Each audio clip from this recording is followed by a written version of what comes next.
Гостей гала-концерта встречают артисты Альметьевского уличного театра. Коллектив «Легкие крылья» тоже один из проектов благотворительного фонда «Татнефти».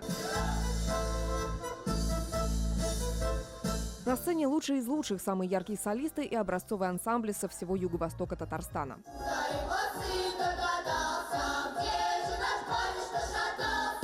Ансамбль русской песни «Сударушка» из Урусу Ютазинского района сразил жюри звонкими голосами и народными костюмами и впервые в истории коллектива удостоен гран-при. Мы трудились каждый день по 3-4 часа, мы пели, тренировались, делали всякие детали. Потом мы поехали, и когда мы выиграли гран-при, мы были вообще в шоке.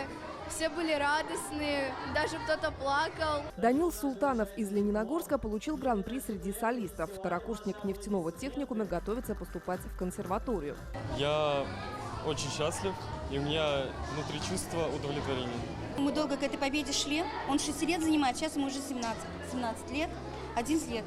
Вот, без музыкального образования взять гран-при, я считаю, это здорово. Из года в год география фестиваля расширяется, а количество участников растет. За 26 лет это уже более 50 тысяч ребят. Благодаря фонду буквально зажигаются звезды, ведь многие дети связывают свое будущее со сферой искусства. По-моему, они не хуже профессионалов выступают. А это же вот дети, которым там 10, 12, там 13 лет, и они такое высочайшее искусство показывают, просто не нарадуешься, что это наши дети.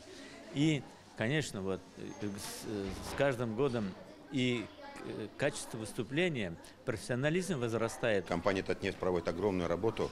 И самое главное, в чем ее прелесть? Вот они с самого маленького возраста детей берут, выращивают их в творчестве и потом дают им стипендию. Те, которые связывают свою жизнь профессионально с культурой.